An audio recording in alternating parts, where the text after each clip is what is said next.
Итак, приехала ко мне машина на ремонт с проблемой такой, очень громкий писк под капотом, и при этом завышенные обороты 2000 и выше. И все это одна проблема, то есть это не ремни, не ролики, ничего такого. Первое предположение, учитывая, что завышенные обороты были, это где-то подсос воздуха. Проверили вакуумные трубки, все датчики проверили. Может, где пробило, было подозрение. Прокладку дросселя посмотрели, чтобы тут нигде подсоса не было.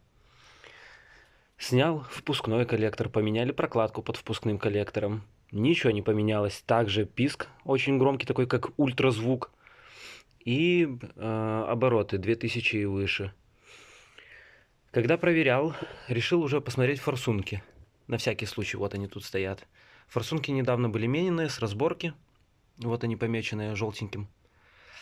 Шевелил штекера, просто вот шевелил каждую форсунку, шевелю эту форсунку, писк начал меняться. При этом все так же громко, но меняется.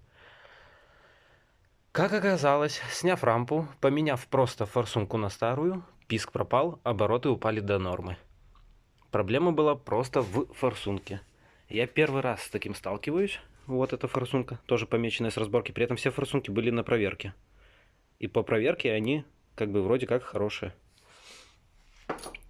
Первый раз с таким сталкиваюсь, чтобы из-за форсунки был такой громкий писк, буквально минуту под машиной и все, глохнешь, нужно вату в уши вставлять. И обороты у нее 2000, а если газанешь, так обороты поднимаются до 2,5 до 3 и не опускаются. Все дело было просто в форсунке. Вот так.